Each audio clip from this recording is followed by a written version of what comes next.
Espírito Santo. Amém. Ave Maria, cheia de graça, o Senhor é convosco. Sois vós entre as mulheres, bendito é o fruto do vosso ventre, Jesus. Santa Maria, Mãe de Deus, rogai por nós, pecadores, agora e na hora de nossa morte. Amém. Todas as coisas dependem, Senhor, de vossa vontade, e nada há que possa lhe resistir. Já tratamos de alguns aspectos da missa no rito romano tradicional para os católicos. Já tratamos do latim na liturgia, já tratamos da orientação do padre voltado para Deus e não para o povo, já tratamos do silêncio. Consideraremos hoje, brevemente, os benefícios para nós e para a Igreja que vêm das rubricas precisas e bem determinadas do rito romano tradicional. Antes de tudo, precisamos compreender o que são as rubricas. Bem, nos livros litúrgicos, nós encontramos textos em duas cores. Existem textos em preto e textos em vermelho.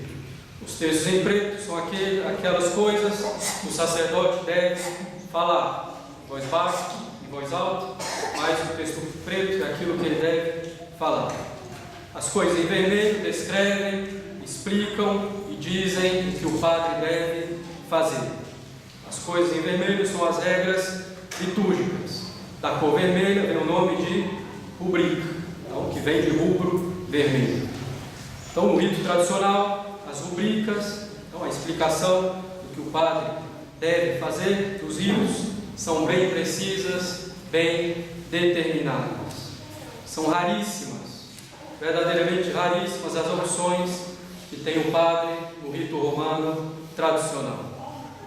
Portanto, a Igreja, assistida pelo Espírito Santo, sobretudo por meio de papas santos, como São Leão Magno, São Gregório Magno, São Pio V, a Igreja, assistida pelo Espírito Santo, por meio desses papas santos, estabeleceu ao longo dos séculos, baseada no que recebeu de Nosso Senhor e dos apóstolos, ele estabeleceu com precisão como deveria ser o rito da missa.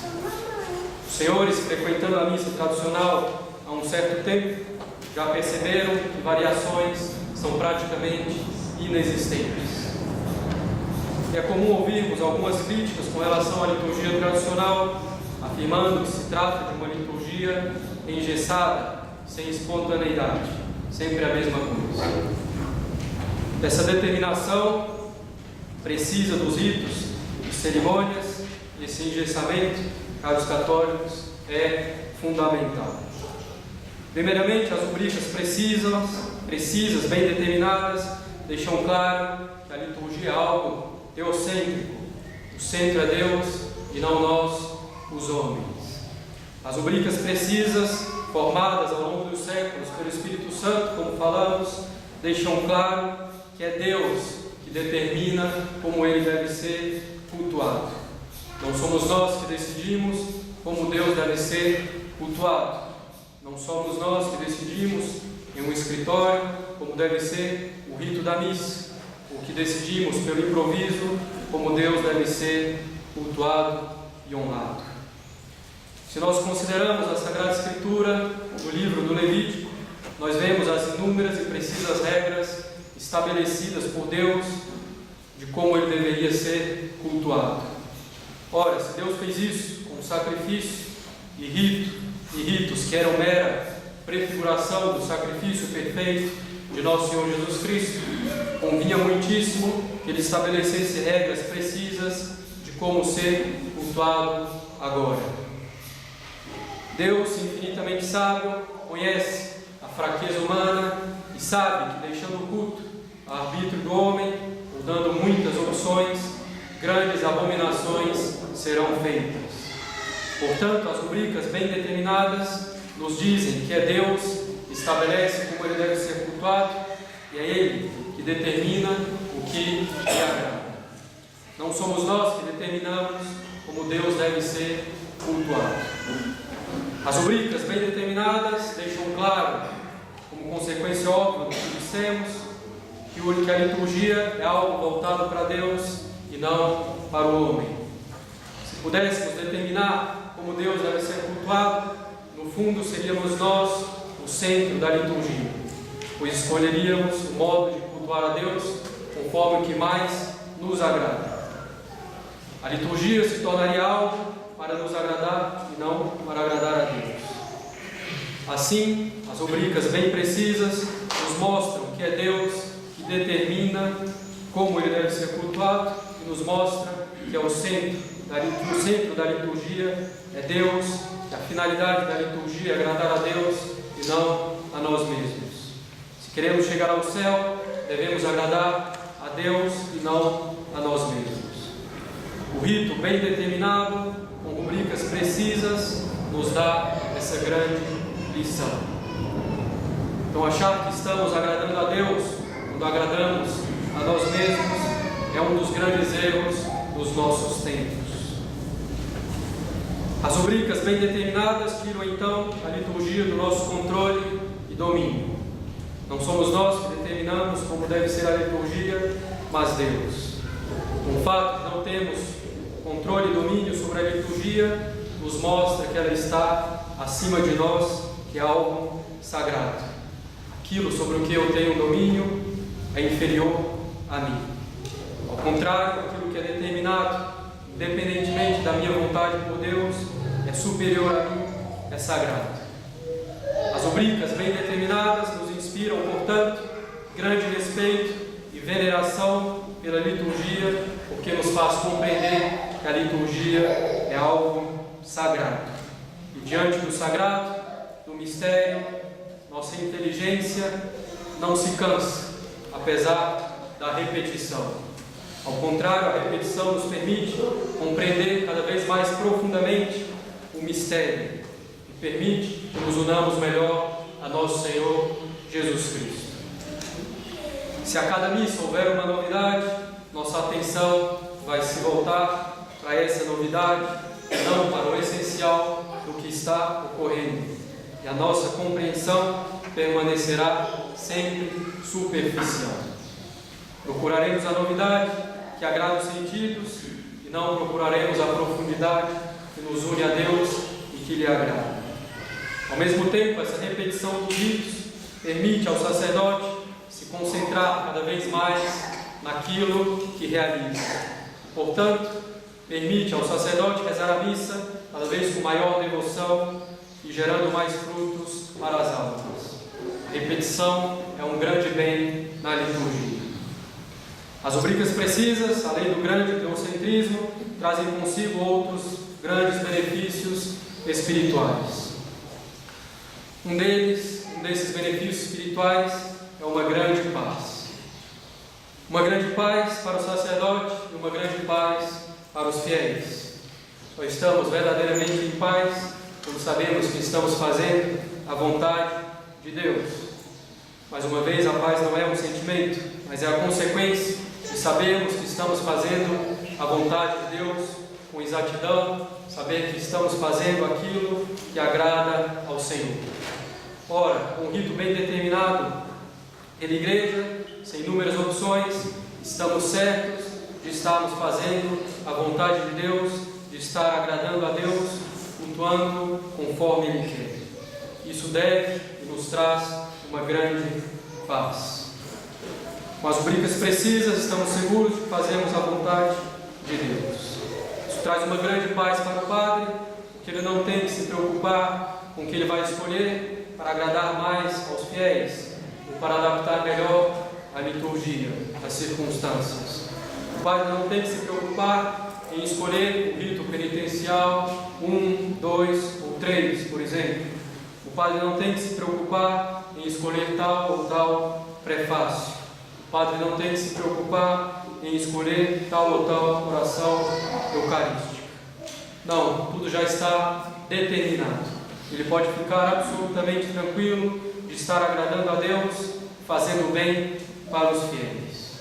E isso dá uma grande e verdadeira liberdade ao padre, pois ele não fica preso ao seu gosto, ao gosto dos fiéis, ao gosto da pastoral disso ou daquilo. Despreocupado de escolher entre uma opção ou outra, o padre pode esquecer completamente a si mesmo para agir como outro Cristo, realmente. E isso traz grandes benefícios para ele e para os fiéis. As rubricas bem determinadas são também uma mortificação, uma negação de si mesmo. Então, porque elas nos impedem de controlar a liturgia e nos ensinam a conformidade com a vontade de Deus. Quando controlamos algo, tiramos disso uma satisfação. Então, controlar a liturgia nos daria uma satisfação desordenada, pois estaríamos submetendo um bem espiritual, a liturgia, a missa, aos nossos sentimentos. As rubricas bem determinadas impedem que um grupo imponha a sua espiritualidade ou falta de espiritualidade aos outros fiéis. As rubricas impedem as missas carismáticas, as missas das crianças, a missa disso e daquilo. As rubricas deixam claro também que a liturgia não deve se basear na personalidade do sacerdote. Hoje é muito comum ouvirmos: gosto da missa do padre tal, eu gosto da missa daquele outro padre, e assim por diante. Isso é um sinal de que os padres fazem a missa corresponder à vontade deles, do próprio padre, ou à vontade dos fiéis. Evidentemente, tem algo gravemente errado nisso. A missa é da igreja e não do padre tal ou tal. Colocando Deus no centro, fazendo-nos cumprir a vontade de Deus, fazendo com que nos neguemos a nós mesmos, a missa favorece também a virtude da obediência. Ora, se na missa, na liturgia, que é o que há de mais importante, eu posso fazer as coisas conforme a minha vontade, por que terei de obedecer em outras coisas menos importantes? Então, as rubricas são indispensáveis para que haja a virtude da obediência, para que haja prontidão em se obedecer às legítimas ordens dos superiores. Se hoje existe tanta desobediência na igreja, é também em parte por culpa das rubricas imprecisas ou das inúmeras opções. Então, são inúmeros, caros católicos, os benefícios trazidos pelas rubricas precisas do rito romano tradicional. Digo do rito romano tradicional porque a liturgia reformada por Paulo VI em 1969 possui rubricas, sim, mas são tantas as opções permitidas pelas rubricas que, no fim das contas, o princípio por trás de tantas opções dessas novas rubricas é: faça como quiser. Posso escolher entre tantos ritos iniciais, posso escolher entre tantos ritos penitenciais, posso escolher entre tantas orações universais, posso escolher entre tantas orações eucarísticas e assim por diante.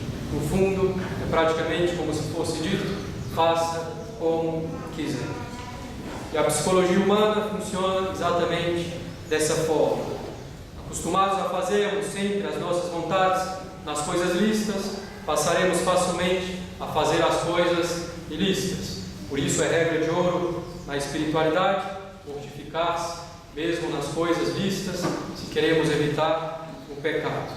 Então, se fazemos na liturgia sempre, escolhendo dentro das opções sempre aquilo que nos agrada mais, facilmente nós passaremos para os abusos. Então, das inúmeras opções permitidas pelas rubricas, se passou rapidamente aos abusos litúrgicos, pois as inúmeras opções favorecem a nossa vontade própria e dão a impressão de que a liturgia é obra nossa e não de Deus, colocando-nos no centro. Além disso, tantas opções tiram a paz do sacerdote e dos fiéis, tiram o foco do sacrifício que se oferece no altar para nos focar nas opções, nas novidades do dia. Daí, dessa grande liberdade das rubricas, entre outras razões, o caos litúrgico que vivemos hoje, com tantos abusos, muitos deles graves, gravíssimos.